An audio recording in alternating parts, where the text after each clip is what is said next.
que é um momento mesmo de você colocar um monte de ações para dentro da carteira. É uma empresa que está barata, paga muito dividendo. Hoje a gente está falando aqui de uma empresa que paga cerca de 80%, 90% do lucro dela, ela paga em dividendos e tem um yield aí acima dos 10%. Quanto mais o juro, a Selic cai, mais competitivo fica a remuneração dos fundos imobiliários, né? Mas no longo prazo eu prefiro colocar esse dólar para trabalhar.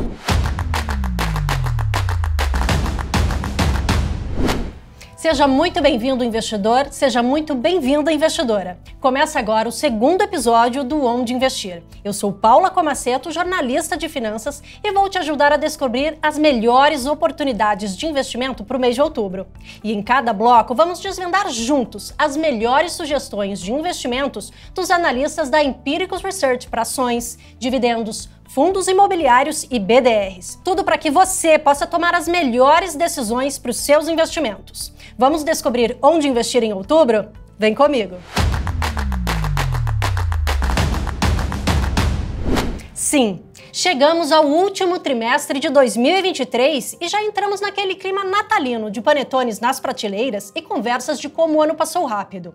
E por falar em rapidez, se a Bolsa Brasileira decolou de março a julho, não podemos dizer o mesmo sobre os 2 últimos meses. Setembro, com cara de agosto, foi mais do mesmo, sem gatilhos importantes para cruzar a linha dos 120 mil pontos do Ibovespa e permanecer neste patamar. Nem mesmo a queda de 1 ponto percentual na taxa Selic para 12,75%, com as 2 últimas decisões do Copom, aliviou o cenário para os investidores de ações, que andam sofrendo com a cautela dos mercados. Para começar, vamos relembrar como ficou o ranking dos melhores e piores investimentos de setembro. O Bitcoin foi o primeiro colocado com alta de 5,29%. Apesar de liderar o ranking, é um retorno considerado baixo para o Bitcoin devido à alta volatilidade e risco. O destaque mesmo foi do dólar, que ficou em segundo lugar no ranking. Ele alcançou uma valorização de 1,5% no mês, puxado pela alta dos rendimentos dos Treasuries, os títulos do Tesouro Americano que são considerados os mais seguros do mundo. Na cotação à vista, a moeda americana fechou a pouco mais de R$ 5,00. E por falar em alta nos juros futuros, isso mexeu com os retornos no Tesouro Direto. Tivemos desvalorização dos títulos públicos pré-fixados, como o Tesouro Pré-fixado, e dos títulos indexados à inflação, como o Tesouro IPCA+. Aliás, a questão da taxa de juros, tanto no Brasil quanto no exterior, foi o grande tema do mercado financeiro em setembro e continua dando o que falar neste mês. Mas onde investir em outubro? Isso eu deixo com os analistas da Empiricus Research. É depois da vinheta.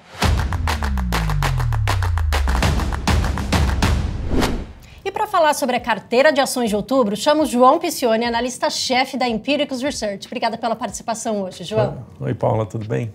Tudo jóia. Vamos falar aí como é que anda a Bolsa Brasileira, a carteira de ações para outubro. O que você pode falar para a gente das perspectivas para outubro agora? Bom, Paula, o mês de outubro começou bastante difícil, né? A gente teve lá fora um movimento de alta dos juros muito intensa, né? O título de 10 anos, que é o título de 10 anos da economia americana, né? Que é aquele título que, vamos dizer, é a base para a construção de preços de ativos de risco. Ele subiu substancialmente nesses últimos meses, muito por conta do discurso bastante duro dos bancos centrais, em especial do Banco Central americano. A alta dessa taxa fez com que todos os ativos de risco ao redor do mundo tivessem forte desvalorização. Tanto a Bolsa Americana veio muito mal em setembro e agora nesse começo de outubro também respondendo muito mal para esse avanço da taxa. Bolsa, títulos públicos, os bonds americanos estão caindo bastante. E isso, obviamente, foi disseminado para os mercados emergentes, para outros mercados desenvolvidos. A Bolsa da Europa também cai bastante nesses primeiros dias aí, do mês. E o Brasil não ficou fora dessa história toda, né? A Bolsa Brasileira está sofrendo, o dólar avançou bastante nesses últimos dias, voltou ali para casa dos 5,10. É uma dinâmica, essa dinâmica de taxa de juros atrai o dólar ao redor do mundo, né? Todo mundo sai atrás da moeda americana e, obviamente, isso traz um pouco de incerteza, traz um pouco de dúvidas nos investidores sobre a alocação dos seus recursos, né? A alocação de classes de ativos, como distribuir melhor seus recursos. A renda variável acaba sofrendo nesse cenário. A gente viu o Ibovespa patinando, vou colocar assim, patinando nesses últimos 2 meses. E no final das contas, o Ibovespa só sustentou 115 mil pontos, ali ao redor dos 115 mil pontos, por conta das ações da Petrobras. Né? O petróleo foi o grande ativo vencedor nesses últimos 2 meses e continua ainda nessa virada agora de outubro, né? Ultrapassou a marca ali dos $90, está se sustentando nesse patamar por conta daquelas questões associadas à Arábia, à Rússia, o PEP, enfim.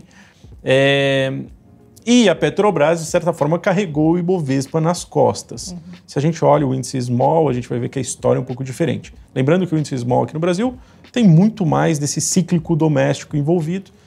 O índice Small caiu aí quase 10%, ou ao redor dos 10% nessas últimas semanas. Então, a gente pôde perceber essa deterioração mesmo de expectativas em relação aos próximos meses, em relação ao começo do ano que vem. Né? Então, é uma história que ainda precisa ter um pouco mais de solução para a gente ver, de repente, a Bolsa deslanchar. A gente deve ver um pouquinho mais de volatilidade aí na nossa Bolsa, né? Mas você está falando aí um pouco dessas dificuldades. O que o investidor poderia pensar ou fazer agora para tentar fugir um pouquinho desse risco aí? Que você indicaria para ele agora para esse mês? Paula, eu acho que é uma indicação parecida com a do mês passado. Boas empresas que são líderes de mercado, que têm um diferencial competitivo muito claro. A gente procurou, por exemplo, na nossa carteira esse mês, manter no portfólio as empresas que a gente entende que têm diferenciais claros e que vão ser vencedoras em prazos talvez mais alongados. Né? Também, né, e eu posso falar já da empresa que a gente colocou na carteira. Pode falar, pode abrir. A gente adicionou... Eu vou perguntar, se não falar agora, eu vou perguntar daqui a pouquinho.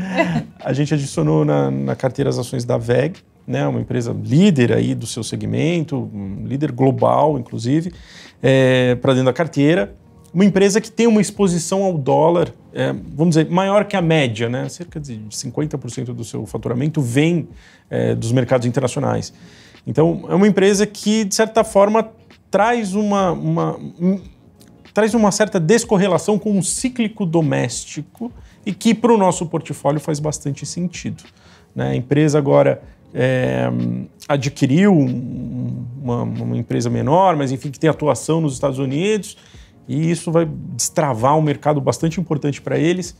Estão num passo ainda muito interessante, um passo de crescimento bastante importante, que eu acho que em algum momento vai reverberar em preço da ação.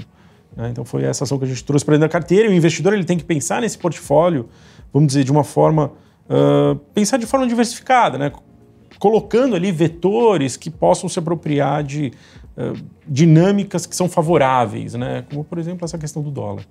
Então, a gente está pensando um pouco nisso na carteira desse mês. Então, realmente houve aí uma participação, tem uma estratégia envolvendo o dólar para a carteira de outubro mesmo. Sim, foi esse o intuito ao adicionar as ações da WEG na carteira. Maravilha, porque a WEG nunca foi uma empresa assim, ela não é considerada uma empresa barata, né? E a gente já conversei algumas vezes até com o Fernando, e ele fala que nunca vai ser uma empresa barata, mas vocês acham que agora, então, abriu uma oportunidade para o investidor ter as ações da WEG agora? Sim, as ações estão caindo frente aos níveis que elas tinham chegado ali há algum tempo atrás, caindo cerca de 15% a 20%.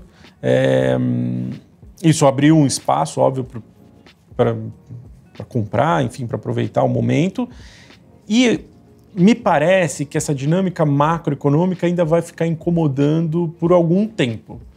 Se essa dinâmica macro global incomoda, é provável que o dólar ainda continue avançando, pelo menos pela próxima semana. A gente deve ver um dólar mais forte, já estamos vendo em relação às outras moedas globais, enfim, em relação ao real também.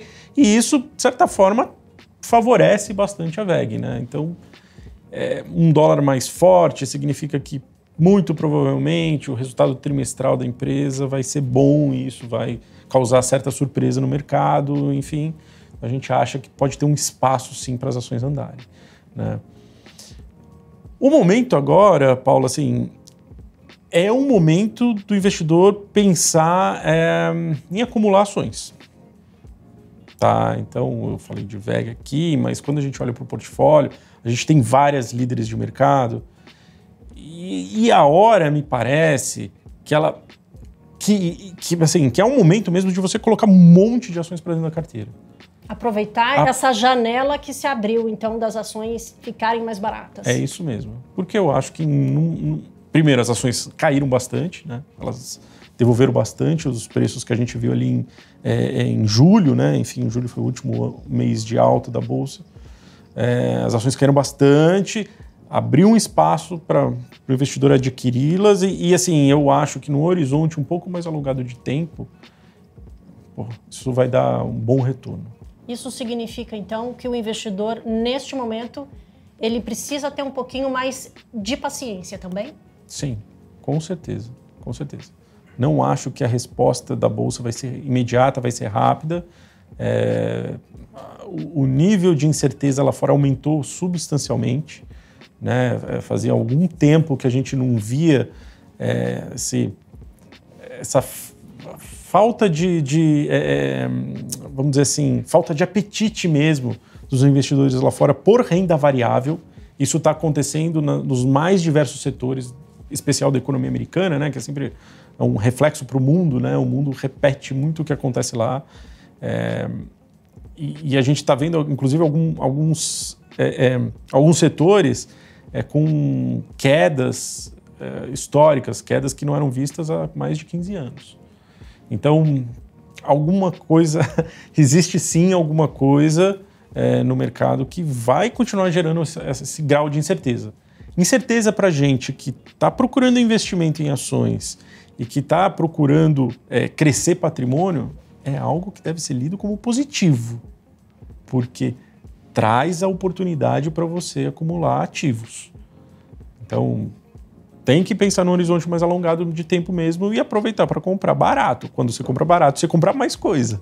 Né? É um pouco disso. Empresas boas. Empresas boas, de qualidade, repito, né? Empresas boas, de qualidade, com estratégias competitivas bem definidas, que estejam na frente, que sejam líderes de mercado. Essas empresas, certamente daqui, no horizonte um pouco mais alongado, 6, 12 meses, vão ter um desempenho bom. Né? Então, estou com essa cabeça. João, e a gente está chegando aí mais para o final do ano e a gente costuma ver aí um certo rally da Bolsa, né? A Bolsa costuma se dar bem aí no final do ano. A gente pode prever algum rally da Bolsa aí mais para o final do ano? O que pode trazer essa alta da Bolsa? Vamos lá. Aqui eu acho que o principal fator para a gente enxergar um possível rally de final de ano na Bolsa brasileira está, infelizmente, associado ao mercado internacional. Eu digo infelizmente porque as coisas por lá ainda estão muito incertas, né? Muitos economistas lá fora estão prevendo que os Estados Unidos caminhem para um processo de recessão econômica agora, nessa reta final do ano. Né? Então, esses números, se vierem mesmo, eles vão trazer um pouco de frustração, vamos dizer assim, né? Para o mercado inteiro como um todo, e isso acaba sendo disseminado para o resto das bolsas globais. Aqui no Brasil, eu acho que, olhando pelo mercado interno, a gente precisaria ver alguns gatilhos aí. Primeiro, tem o gatilho político, né? Esse orçamento precisa ser aprovado, esse orçamento precisa guardar alguma expectativa de realidade, vamos dizer assim, para o ano que vem. De repente, alguma informação ou algum desafogo mesmo inflacionário mais forte que provoque um estímulo maior no Banco Central, né, no caso no Copom, para continuar com a questão do afrouxamento monetário, né? E quem sabe alguns indicadores micro que realmente mostrem uma melhora da situação. Eu acho que esses 3 vetores são fundamentais para a gente ver, pelo menos sob a ótica interna, a gente vê um apetite maior por bolsa. Então, são coisas que, de repente, podem até acontecer nessa reta final do ano, temos que ficar de olho. Mas a gente vai precisar, sim, que lá fora, esses juros de 10 anos, ele dê um refresco. E assim, Paulo, pode acontecer. Não é uma carta totalmente fora do baralho, pode acontecer. Mas, de novo, assim, precisa precisam acontecer algumas coisas na economia americana, uma desaceleração talvez maior do que a gente está vendo, uma desinflação maior do que a gente está vendo, para que, de repente, esses juros ceda e aí a gente veja a Bolsa arrancar de novo. Consiga emplacar aí mais para o final do ano, começo do ano que vem. É isso aí. João, a gente está vendo, você comentou agora, existem desafios para a nossa Bolsa realmente voltar a decolar. O que você, na sua opinião, né? O que você acha aí que deve ser destaque em outubro e mais para o final do ano, da carteira das 10 ideias? Então, Paula, eu acredito bastante assim, em algumas empresas mais ligadas ao cíclico doméstico podem fazer um pouco melhor o seu trabalho de casa. Podem trazer coisas melhores pelo trabalho de casa que vem sendo feito, vamos dizer assim, melhor assim. Uma delas é o próprio grupo SBF, que vem, vamos dizer, eles entenderam um pouquinho aonde estavam seus problemas no segundo trimestre e devem trazer resultados melhores agora, nesse terceiro tri. Outra empresa que a gente também tem acompanhado a evolução é a Apvida. A gente acha que tem uma dinâmica mais favorável para eles agora nessa reta final de ano. E também eu vou citar mais outras duas aqui, que vêm do setor imobiliário, que eu acho que quando divulgarem as prévias, que acontecem ali no meio, mais para o final de outubro, eles sempre divulgam, né, as prévias de resultado antes do fechamento do trimestre, do resultado trimestral, que são Cyrela e Direcional, elas devem trazer prévias muito boas. E isso pode gerar um certo estímulo aí dos investidores de novo para comprar as ações do setor. Então, eu acho que esses 4 casos, eles têm aí um potencial bastante interessante para esse mês. João, você falou agora de 4 ações, a gente também já comentou aqui de boas empresas, líderes de mercado e um ótimo momento para aproveitar essas ações baratas, para acumular essas ações. Qual que deve ser a estratégia do investidor agora em outubro em relação à Bolsa? Bom, Paula, o investidor, de forma geral, ele precisa ter Bolsa, né? Se ele está pensando num portfólio diversificado, renda variável é parte dele. Então, dentro dessa ideia, o que a gente está recomendando aqui são as nossas melhores ideias para o mês de outubro. A gente acha que essas 10 empresas que a gente está recomendando são boas empresas com um diferencial claro. O investidor ele precisa diversificar seu portfólio. Eu acho que além de Bolsa, tem algumas coisas que podem ser aproveitadas. Vou aproveitar aqui para falar. Por exemplo, um título do Tesouro atrelado à inflação, você até comentou, acho que é um ativo interessante para esse momento. E dentro de Bolsa, reforço, né? Você tem aquelas empresas baratas, né? Então, como o Vale, que a gente tem lá na carteira, e também aproveitar um pouco desse cíclico doméstico que pode trazer alguma surpresa, né? Eu acho que é essa a ideia, esse é um investidor que pensa em carteiras, ele tem que pensar num portfólio diversificado que tenha esses vetores. Maravilha, obrigada pela participação hoje, João. Valeu, Paula, até mais. E para você que ficou interessado em acessar a carteira completa das 10 ideias de outubro, é só clicar no link da descrição do vídeo. Lá você encontra as teses completas de todas as ações, inclusive as alocações. É de graça, é só clicar no link da descrição do vídeo. Que brasileiro não gosta de uma boa carteira de dividendos? Para falar com a gente sobre essa carteira, estamos aqui com o Rui Hungria, analista responsável pelo Vacas Leiteiras aqui da Empiricus Research. Obrigada pela participação, Rui. Eu que agradeço o convite, Paulo. Oi, pessoal. Gostaria de resgatar aqui um pouquinho, Rui, como foi setembro para a carteira de dividendos da Empiricus Research. Queria que você falasse aí qual foi o destaque e se, claro, continua aí na carteira para outubro. Bom, setembro foi um mês com um tom mais negativo por causa dessa expectativa de aumento de juros, né? Mas mesmo assim a nossa carteira performou muito bem, que mostra que você ter ações defensivas e pagadoras de dividendos no portfólio faz bastante diferença nesses momentos e é por isso que é sempre bom você ter algumas ações que pagam dividendos justamente para te defender nesses momentos, né? O destaque positivo foi a Vivo, que mesmo nesse mês ruim de bolsa, a Vivo ainda conseguiu subir 5% no mês, e isso muito em função de um pedido de redução de capital que ela fez para a Anatel, né? Que basicamente a companhia ela tem um capital excessivo e ela pediu para reduzir esse capital. E para a gente, investidor, e para o investidor de dividendos, isso é importante porque essa redução de capital ela acaba virando uma distribuição para os acionistas. Então ela fez um pedido de reduzir 5 bilhões de reais e ela teve essa aprovação no mês passado e foi por isso que a ação teve um desempenho tão bom, né? Por quê? Porque esses 5 bilhões representam aí coisa de 5% de dividend yield que ela vai distribuir a mais aí nos próximos 2 anos. Então, isso dividido em 2 anos vai dar mais ou menos ali 2, 3% de dividend yield a mais para os acionistas nos próximos 2 anos. A gente está falando aqui de um yield de uns 10% mais ou menos nos próximos 2 anos. E é por isso que a ação performou bem, porque o mercado, lógico, né, os acionistas que gostam de dividendos acabaram aí premiando as ações e elas performaram bem. E sim, ela continua no mês que vem, porque a gente ainda vê bastante atratividade, o papel continua barato e também pagando dividend yields bastante elevados aí na comparação com o restante das outras empresas da Bolsa, né?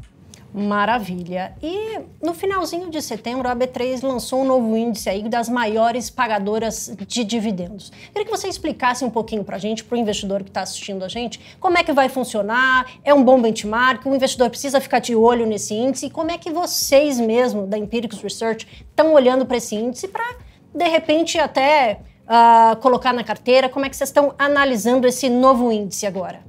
Esse índice ele é composto por mais ou menos ali umas 20 empresas, né? Não tem um número fixo, mas a ideia do índice é, primeiro, só ter ações que já estão dentro do índice Bovespa, então é uma necessidade ali que as ações já estejam no índice Bovespa e que elas estejam entre as 25% maiores pagadoras de dividendos dos últimos 6 anos, né? Então, assim, de certa forma, o que a B3 está fazendo é pegando ali um monte de dados, né, e selecionando ali as maiores empresas em termos de pagamento de dividendos dos últimos anos, né? Isso pode servir ali como um guia para o investidor que ainda não conhece tão bem o mercado de ações, às vezes ele não tem nenhuma ideia de qual ação paga dividendos, ali pode ser um lugar legal para ele começar a buscar algumas empresas, mas a gente sempre faz a ressalva que esses índices eles são baseados em dados passados, né? Então, o fato dessas empresas estarem lá quer dizer que elas pagaram bons dividendos nos últimos anos, mas não necessariamente quer dizer que elas serão boas pagadoras de dividendos nos próximos anos. Então, o problema desses índices é que eles são baseados em dados passados e falta aquela análise para saber se elas realmente continuarão sendo boas pagadoras de dividendos no futuro, porque é isso que importa para o investidor, né? No final das contas, ele vai receber os dividendos que ela vai pagar ali nos anos seguintes e não no que ela pagou no passado, né? E vocês chegaram a fazer alguma mudança pensando nesse novo índice? Não olhando para esse índice, mas coincidiu, né? A gente não fez essa análise, olhamos ali o que estava na carteira desse índice para mudar, mas coincidiu de 2 das ações que estão nas 3 primeiras posições do índice ali estarem também na nossa carteira de dividendos, né? Então, de alguma forma mostra que a gente também ali tá colocando empresas que são boas pagadoras de dividendos, mas de novo, né? A gente aqui está olhando sempre para frente e o índice nem sempre faz isso, né? Vai te dar um olhar para trás, mas claro, aí vocês olhando para frente. Sim. E conta aí para a gente quais são essas 2 aí, pode abrir aqui? Uma delas é a Vivo, que a gente até já falou aqui, e a outra é a BB Seguridade, justamente pelo caráter defensivo dos papéis nessa perspectiva aí de um pouco mais de aumento de juros que o mercado tá esperando a partir de agora, né? Então, a BB Seguridade, ela tem uma parte das receitas dela vem do negócio de seguros, mas uma outra parte do resultado importante vem de investimentos que ela faz em títulos do Tesouro, por exemplo, que são indexados à Selic e se a perspectiva é de uma Selic maior, ela também acaba, de uma certa forma, se aproveitando dessa mudança de perspectiva do mercado com relação aos juros. Então, mesmo que a gente tenha digamos assim, uma piora dessa perspectiva,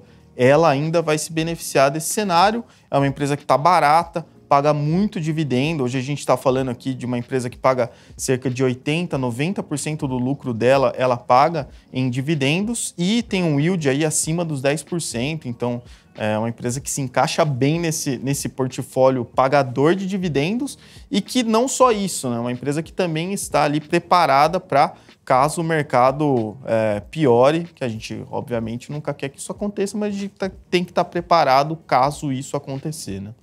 Uma novidade, que nem você falou aí, com um pouco mais de segurança. Outubro, a carteira de dividendos de outubro foi pensada mais nisso, trazendo um pouco mais de segurança, vendo que o cenário está um pouco mais desafiador para a Bolsa? A escolha de BB Seguridade vai muito nessa linha, mas acho que a carteira, de uma certa forma, já é uma carteira de dividendos, ela já é uma carteira mais defensiva por natureza, né? Então, o que a gente fez nesse mês foi trocar uma empresa que era um pouco mais cíclica por uma empresa que é um pouco menos cíclica, justamente para caso esse humor piore, a gente está bem posicionado, mas de certa forma a carteira de dividendos já costuma ser uma carteira mais defensiva, porque para pagar dividendos a empresa ela precisa ter um negócio menos cíclico, precisa ter boa geração de caixa, então esses fatores eles acabam ajudando bastante em momentos mais conturbados, né? E o que mais que você pode falar aí da carteira, pensando um pouco mais, né, dividendos trazendo um pouco mais de segurança, essa paz de espírito, né, que nem vocês falam bastante. Qual a vaca leiteira que não pode faltar na carteira de dividendos? Olha, Paulo, para esse mês, acho que BB Seguridade é o nome mesmo. Acho por isso que ela entrou nesse mês, porque a gente entende que ela cai como uma luva aí nesse cenário mesmo de se os juros realmente não caírem tanto quanto o mercado está esperando, essa vaca ela vai se aproveitar.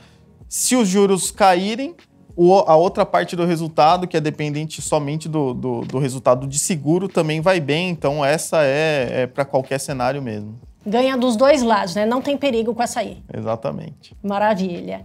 E, gente, para você que ficou também interessado na carteira de dividendos para outubro, a gente vai deixar o link na descrição. É só acessar de graça lá. E nesse terceiro bloco, para falar sobre a carteira de fundos imobiliários, estamos aqui com Caio Araújo, analista responsável pela estratégia na Empiricus Research. Obrigada pela participação, Caio. Obrigado pelo convite, Paula. Estou à disposição. Sempre bom tê-lo aqui. Vamos falar agora sobre outubro, né? Fundos imobiliários, diferentemente, vamos dizer, da Bolsa nesses últimos meses, tem se dado muito bem e, inclusive, fechou setembro com a sexta alta consecutiva no mês. Essa perspectiva desses últimos meses continua para outubro?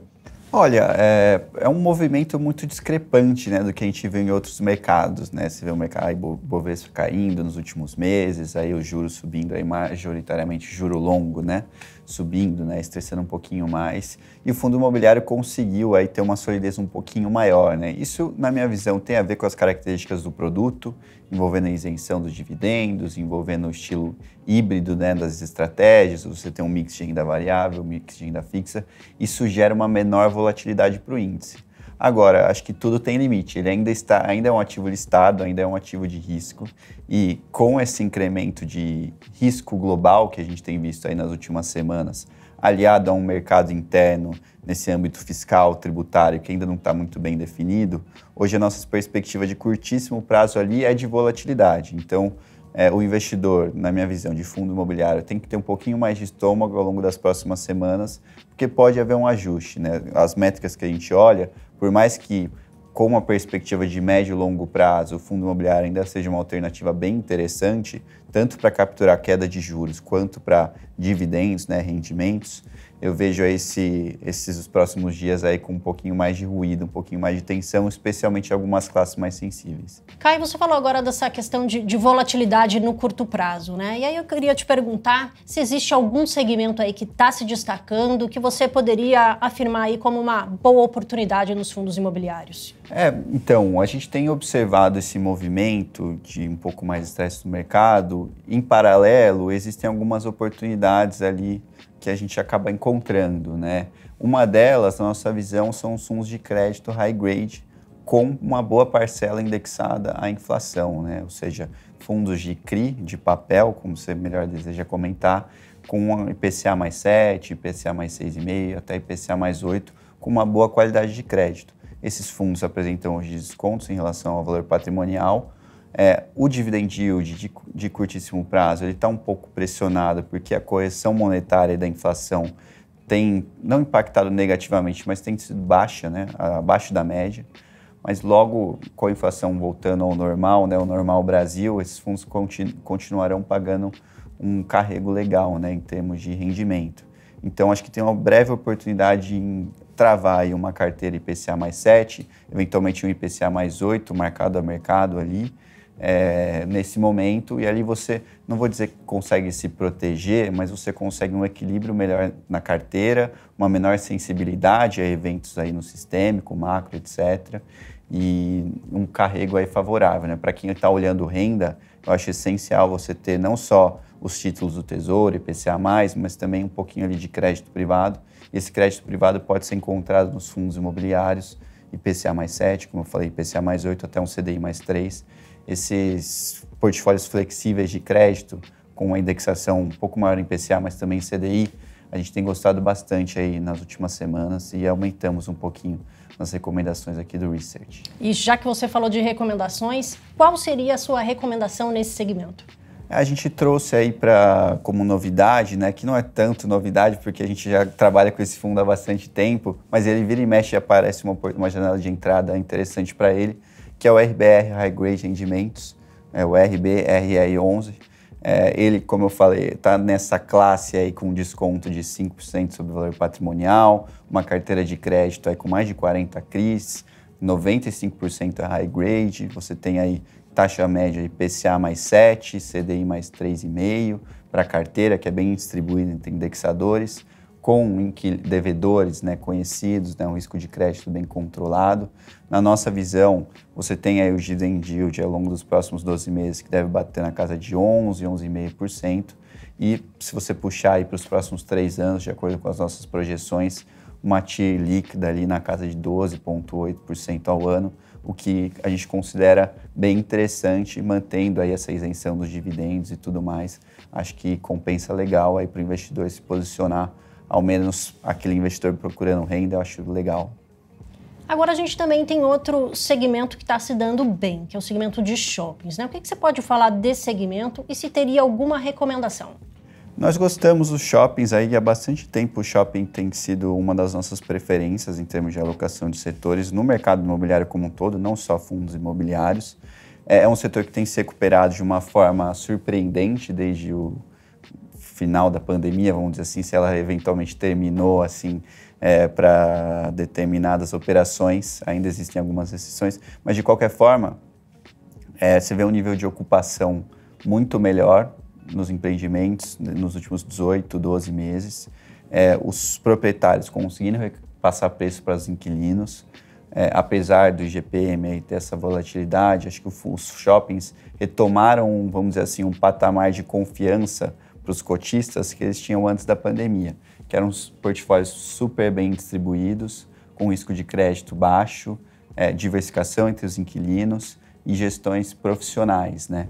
Então, é uma das nossas preferências. Já avançou bastante no ano, então não é mais o nosso setor favorito, vamos dizer assim. A gente tem uma exposição maior em crédito atualmente, mas temos aí a exposição a 2 fundos aí recomendados, que um deles é o XP Malls, que a gente já trouxe em outros momentos aqui nos canais, que é um fundo, talvez seja o fundo imobiliário com maior qualidade hoje em bolsa, em termos de portfólio. Tem valor a capturar e já apresentou uma leve valorização, mas acho que ao longo do tempo seguirá como tanto uma alternativa interessante para capturar a queda de juros, porque é um ativo de tijolo, muito sensível à curva, então ele tem potencial de ganho de capital, mas também um provento estabilizado pensando em ativos de tijolos, né? O ativo de tijolo ele acaba tendo uma volatilidade um pouquinho maior de curto prazo, por conta de ocupação, eventualmente uma uma vacância inesperada, e o shopping, acho que hoje ele pode prover aí um rendimento mais equilibrado para o cotista. Falamos aqui de 2 segmentos, né? Crédito e shoppings. Mas se você tivesse que escolher apenas um único fundo imobiliário para outubro, qual seria ele? Bom, Paulo, acho que assim, a gente tem, diante de todo o cenário que eu citei, a nossa oportunidade para outubro está focada no crédito high grade, né? Que é o crédito com risco moderado. Você tem aí alguns fundos com descontos, né? E taxas interessantes, o IPCA mais 7, isso líquido de imposto de renda. E se você considerar esse desconto que os fundos negociam hoje, você pode até ter um eventual ganho na marcação a mercado, que aí é o ganho de capital dentro do fundo. Não vou me estender tanto, mas vamos dizer assim, um IPCA mais 7 líquido, comprado agora com desconto, nos parece uma oportunidade interessante, não só para você ter uma menor sensibilidade em relação a essas variações de mercado, que elas ainda acontecem, é um ativo listado, mas você vai ter um dividend yield, né, um dividendo, um rendimento mensal interessante, na teoria acima da média nos próximos 12, 36 meses, e também vai conseguir eventualmente ter um ganho de capital dentro desse ativo. Então, nessa relação risco-retorno, eu considero aí o RBR High Grade, né, o RBRR11, uma alternativa bem interessante para outubro, diante de todo o contexto. A grande oportunidade de outubro, então. Em fundos imobiliários, certamente. Maravilha. E se você ficou interessado na carteira completa de fundos imobiliários, é só clicar na descrição do vídeo. É de graça.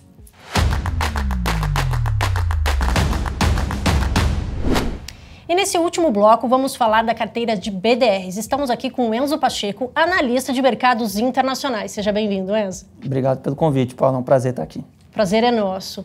E vamos falar aí, BDRs têm se dado bem nesse ano de 2023 e tem sido aí o BDRX, né, o índice que mede o desempenho médio aí dos BDRs não patrocinados, tem sido aí o segundo melhor desempenho do ano dos índices, né, da nossa Bolsa Brasileira aqui. A que se deve esse desempenho tão bom para os BDRs? Bem, quando você analisa a composição desse índice, você vê que as maiores posições dele são de empresas de tecnologia.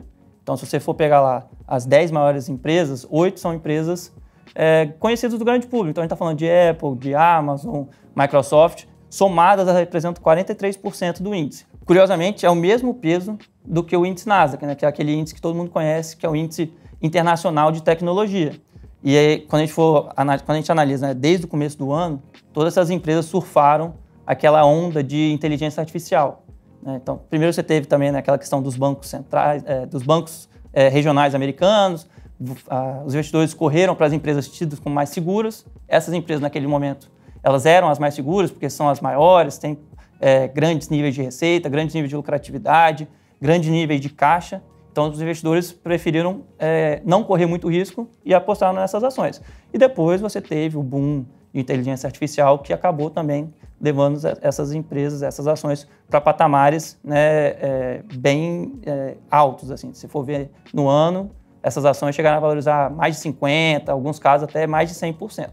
Então, por isso que você vê esse índice indo tão bem no ano de 2023. Agora, por outro lado, né, a Nasdaq surfou aí bastante, né, teve o melhor desempenho aí dos últimos tempos no começo do ano, mas setembro foi bem ruim e foi o pior mês para 2023. Esse boom da inteligência artificial, ele chegou ao fim ou foi uma questão momentânea lá nos Estados Unidos? Assim, eu não entendo que essa ideia de inteligência artificial como uma tese de investimento tenha morrido. A gente vai continuar vendo isso impulsionar cases daqui para frente. Essas empresas elas vão se beneficiar. Quando a gente fala de inteligência artificial, a primeira empresa que vem à cabeça é a NVIDIA, né? Ela vai surfar esse maior adoção de inteligência artificial, mas você teve as questões macro que impactaram os ativos de risco ao redor do mundo. Então, quando você teve a reunião do Fed, em que eles aumentaram a perspectiva de juros, não só para esse ano de 2023, mas também para 2024 e 2025, todos esses cases que são empresas de alto crescimento, né, as teses de growth, que o pessoal chama lá fora, eles acabam sofrendo mais com juros mais altos por mais tempo. Então, a gente viu que todas essas empresas tiveram uma desvalorização importante em setembro. Enzo, o tema do momento, né, e tema de setembro e passando para outubro, acaba sendo os juros, né? E muito se fala dos juros longos, dos treasuries, dos títulos americanos. Explica pra gente o que está acontecendo e por que esse assunto é tão importante para o mercado financeiro e está mexendo tanto com as bolsas internacionais e também com a bolsa brasileira. Quando a gente fala da taxa de juros americana, você pode falar tanto daquela taxa de juros que o Fed, ele meio que comanda, né? Então você tem lá a Fed Funds Rate, que é como se fosse a nossa taxa Selic aqui no Brasil, que é definido pelo Banco Central. Então tem o nosso Banco Central, a gente tem o Federal Reserve, que é o Banco Central americano. Então, o Federal Reserve ele define qual é a taxa básica dessa ponta curta, e você tem os treasuries, que são os títulos de longo prazo. Então, é como se você fosse pegar um título do Tesouro Selic com vencimento em 2036, são títulos com vencimento muito longo. Então, essa parte do Fed, ele meio que determina se vai aumentar ou se vai reduzir os juros, e o mercado, diante desse movimento do Fed, ele vai estimar o que vai ser a taxa de juros ali na frente, negociando esses títulos, comprando ou vendendo. Aí você tem a questão de que a economia americana está num ritmo de economia muito mais forte do que era imaginado no começo do ano. Então, se a gente for lembrar, a perspectiva no início do ano é que a economia americana enfrentasse uma recessão ao longo de 2023. Não é isso que a gente está vendo. Consequentemente, se você não tem uma recessão, provavelmente você tem uma inflação mais forte nos Estados Unidos. Então, e lembrando, né, a política monetária, que é esse aumento de juros, ele responde tanto à atividade econômica como à inflação. Se você tiver uma atividade econômica forte, se você tiver uma inflação forte, a tendência é que você tenha que aumentar os juros para você reduzir essas duas. Se você tiver essa perspectiva de que a economia está rodando a uma velocidade boa e os preços da economia não estão caindo rápido o suficiente, os títulos do Treasury são títulos nominais. Então, a partir do momento que ele está pagando 4% e minha perspectiva de inflação são 2%, então é como você tem um título pagando um juro real, que é o que baliza os investimentos, né? Você tem que olhar o juro real, não basta você olhar só a taxa de juros nominal. Porque nada adianta eu ter um título que tem 4% de juro com uma inflação de 4%, porque eu estou ganhando 0% de juro real. A partir do momento que eu tenho um título que está pagando 4% e uma inflação de 2%, eu tenho uma taxa de juro real de 2%. Se essa inflação for para 3%, para eu voltar a ter meu 2% de ganho real, esse título vai ter que passar a pagar 5%. Então, hoje a gente está vendo esse título caminhar ali próximo dos 5%. E quando a gente analisa, né, o juro real, ele até está num nível historicamente alto, se você for pensar no passado recente. De novo, a gente for lembrar, até pouco tempo atrás, a taxa de juros dos Estados Unidos estava próximo do zero. Então, o investidor não ganhava nada.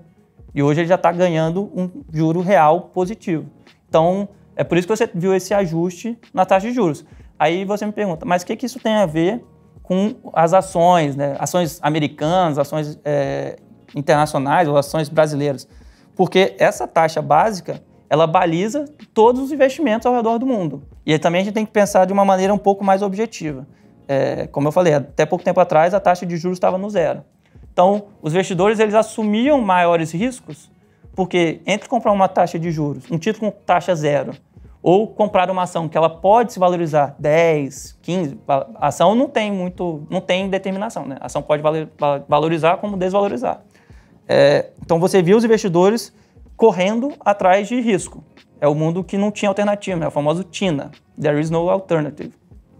Agora, com a taxa de juros no 5%, você tem uma alternativa. Você não precisa mais correr atrás de ativos para eles talvez se valorizarem lá na frente. Então, você acaba tendo também além dessa questão da precificação dos ativos, essa questão mais objetiva. Então, por isso que você vê toda essa precificação, toda essa queda, né, recente nas bolsas internacionais. Como é que você está enxergando agora, né? Setembro foi um pouco ruim. Como é que você está olhando para outubro, para BDRs? O que pode ser destaque nesse mês? Acho que um case interessante para o investidor são ações de empresas de petróleo. Porque você vê também o petróleo aumentando de preço nesses últimos meses, desde meados do ano, né? Saindo dos $70, agora chegando perto dos 100, isso vai acabar sendo, né, reverberando nos resultados da companhia. Afinal de contas, ela vai lá extrair o petróleo, vai ter que vender, ela vendia a $70, vai vender por um preço 30% mais caro, 40% mais caro. Então, a gente gosta das teses de petróleo, e se você for ver no ano, o setor de energia ele sobe só 3%. Então, enquanto tecnologia, por exemplo, sobe 30%, você pode ter uma realocação dos ativos de tecnologia para ativos de energia. E quando você olha as métricas, né, de valuation, essas empresas de energia ainda negociam com preço-lucro muito atrativo em relação à média do mercado. Então, hoje o S&P está negociando ali na casa das 17, 18 vezes lucros. Você encontra cases de empresas consolidadas negociando 10 vezes, 5 vezes, como são os cases de empresas, por exemplo, da Europa, né, de óleo e gás. Então, você tem uma margem de segurança interessante para investir nesse tipo de ativo. E não só, né, o aumento do preço do petróleo, que vai fazer com que a empresa tenha um resultado melhor, a administração dessas empresas está decidindo para retornar recursos para os seus acionistas, né? Se antigamente você tinha uma valorização desse tipo da commodity, você via que muitas empresas escolhiam pegar e furar mais poços. Hoje já não está tanto assim. Hoje essas empresas preferem, às vezes, pegar e pagar dividendos, fazer recompra de ação. Então você tem uma possibilidade de ter um retorno para o acionista muito maior. E é o que a gente tem visto nessas empresas de petróleo especificamente. Na nossa carteira, por exemplo, a gente tem as ações da BP, que é a empresa britânica. Ela negocia 6 vezes lucro e tem essa expectativa de continuar recomprando as ações, pagar dividendo. Ela tem um dividend yield hoje na casa de 4,5%. Então, eu acho que é um case interessante para você ter na carteira hoje. E pensando, né, um pouco mais, né, nesse cenário desafiador, a gente está vendo aí um pouco dessa diminuição desse boom da inteligência artificial. Como vocês olharam para essa carteira em outubro? Trazer um pouco mais de segurança também e fugindo um pouco da inteligência artificial? Como eu falei, né, eu acho que essa tese não morreu. A gente ainda tem case de inteligência artificial na nossa carteira. A gente até fez uma troca recente. A gente tirou as ações do Booking, que é a empresa de viagem, e colocou as ações da Amazon. A gente não deixou de gostar de Booking, mas a gente já conseguiu surfar uma valorização boa e não tem um espaço tão maior de valorização nesse momento.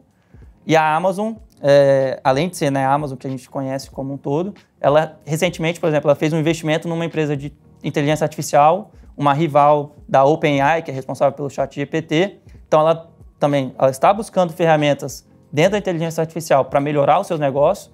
E vamos lembrar, a Amazon, apesar de a gente conhecer como o varejo eletrônico, ela tem um braço, né, que é o Amazon Web Services, que ela oferece infraestrutura para que as empresas possam utilizar para fazer a análise de negócio, fazer a estrutura do seu negócio sem ter que essas empresas terem que investir elas mesmas. E se você tiver uma ferramenta de inteligência artificial, é mais um serviço que você pode oferecer para essas companhias. Pensando nisso, a gente ainda tem uma tese de inteligência artificial. Mas a gente não pode abdicar das teses de velho, né, que são essas teses que eu falei de múltiplos mais convidativos. Então, BP é um caso que negocia múltiplos baratos.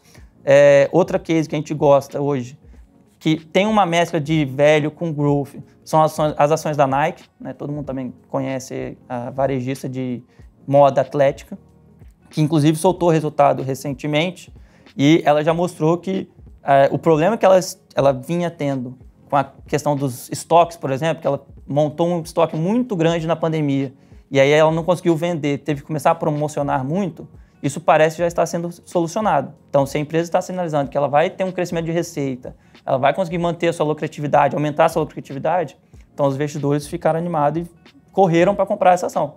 Ainda assim, a gente acha que ainda tem espaço para as ações da Nike se valorizarem ainda mais. Então, por isso que a gente manteve ela na carteira de BDRs para o mês de outubro. Uma carteira, pelo que eu pude ver, bem diversificada, né? Exatamente. E qual deve ser a alocação de uma carteira geral para o investidor em BDRs? Olha, a gente sempre comenta, né, para os nossos investidores que ele nunca deve deixar de ter um percentual investido em moeda forte. Então, investir em BDR, você tem uma exposição em moeda forte, né? Porque essas empresas elas estão nos Estados Unidos, então elas dependem muito do dólar. Obviamente, quando você vê o preço da BDR, ela está em real, mas o dólar faz parte dessa valorização do ativo. Para quem está começando, a gente sempre sugere começar com 10% a 20% da carteira global em investimentos em moeda forte. Se a pessoa já tem um pouco mais de experiência, já tem uma propensão maior a risco, você pode aumentar esse percentual para 30% a 40%. E, de novo, isso pode variar de caso a caso. Às vezes a pessoa tem uma ideia de morar fora, então o ideal é que ela tenha uma parcela maior de recursos em moeda forte, porque se porventura a gente tenha algum problema que faça com que o real se desvalorize, se essa pessoa não tivesse programado antes, ela vai acabar sofrendo, tendo que pagar mais caro ali na frente para comprar o dólar, para comprar o euro e por aí vai. Então vai de caso a caso, mas eu acho que para começar, você pode começar com 10% a 20% e quando você vai pegando o jeito, você vai vendo as BDRs valorizando, você vai ver que não vai ser só a valorização do preço da ação, né? Você vai ter essa variação também do câmbio. Acho que quando você ficar mais acostumado com isso, você pode ir migrando aos poucos ali para 25%, 30%.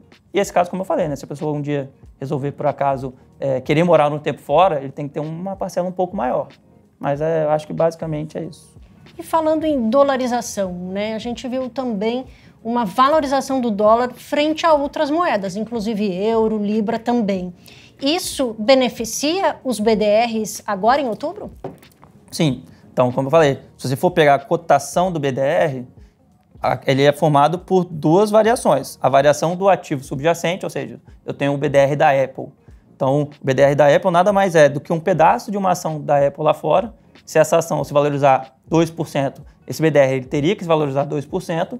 Só que também, se o dólar se valorizar mais 1%, então você ganhou mais 1% nessa variação. Obviamente, não é totalmente correto assim, porque tem questão de liquidez no meio, às vezes as ações aqui negociam menos do que lá fora, então a variação não é totalmente exata, mas no longo prazo, a tendência é que ele tenha que caminhar junto. Se o dólar se valorizar, a tendência é que esse BDR também se valorize. Movimentos diários podem ser um pouco mais erráticos, mas se o dólar sair de 5 para 6, vamos supor, você tem que ver isso refletir na variação dos BDRs. É uma forma de ganhar com dólar mesmo sem inteira, vamos dizer ali, né? Comprar dólar. Exatamente. A pessoa ela pode... eu estou com receio da variação do real, assim, da performance do real, eu acho que ele vai se desvalorizar. Você pode apostar via um fundo cambial, mas na minha opinião, a melhor forma é você colocar esse dólar para trabalhar. Então, se você conseguir adquirir uma ação de uma empresa e essa ação for bem e você também estiver certo na sua tese sobre o dólar, você vai ganhar nas duas pontas. Então, por isso que eu acho que varia de caso a caso, obviamente. Se você tiver uma questão de curto prazo, você talvez tenha que só correr o risco do dólar, você não correr o risco dos ativos, mas no longo prazo eu prefiro colocar esse dólar para trabalhar, o que a gente chama aqui, né, de dólar trabalhador. Ou seria em inglês o worker dollar, né, para ser mais claro aqui. Mas eu acho que é uma forma de você conseguir aumentar o potencial de valorização da sua parcela em dólar, que também é importante. Maravilha. Obrigada pela participação hoje, Enzo. À disposição. Até a próxima. Você acabou de descobrir as melhores recomendações de investimentos para as carteiras de ações, dividendos, fundos imobiliários e BDRs de outubro. Se você quiser acesso às teses completas dos analistas da Empiricus Research, é só clicar no link na descrição e baixar de graça. É isso mesmo, de presente para você que assistiu o Onde Investir em outubro. E lembre-se, temos um encontro marcado todo começo de mês para falarmos sobre as melhores oportunidades de investimento. Então te espero em novembro. Aproveite, deixe seu like e compartilhe com os amigos para que eles também possam fazer bons investimentos. Até lá!